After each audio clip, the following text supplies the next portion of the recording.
አንድ ነገር ነው የምነግራችሁ። ይህን ቪዲዮ በእውነት ለምትወዱት ሰው ሼር አድርጉለት፣ በጣም እንዲጠነቀቅ፣ በተለይ ወጣቶች ከሆናችሁ።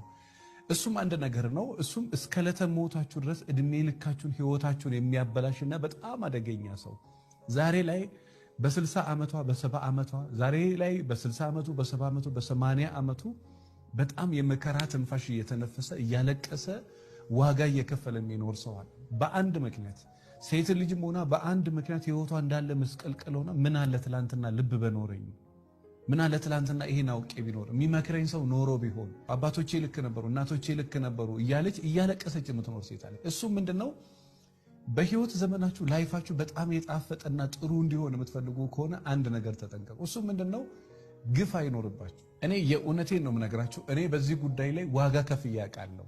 ከዚህ በፊት አውርቻችኋለሁ። እኔ ፈልጌ ሳይሆን ሰውየው ፈልጎ በግድ ወደ እኔ ስለመጣው ራሱ እኔ ዋጋ ከፍዬ አውቃለሁ ይላል። የዘራውን ነገር መልሶ ሳያጭድ ራሱን ለማጥፋት ቢሞክር እንኳን በታሪክ ያ ሰው አይሞትም። የሚሞተው መቼ ነው ካላችሁኝ፣ የዘራውን ካጨደ በኋላ። በጣም በሚደንቅ ሁኔታ ደግሞ ንስሐ ግቡ፣ ይቅርታ ጠይቁ፣ ለምኑ። በታሪክ የዘራችሁትን ከማጨድ ወደ ኋላ አይመልሳችሁም። በጣም የሚገርመው ንስሐ የማያስተካክለው ምንም ነገር የለም። ያችን የዘራሃትን ግን ታጭዳለህ። ምናልባት መልኳን ምናልባት መቻሏን እግዚአብሔር ይቀይርልህና ያስችልህ ይሆናል እንጂ በህይወት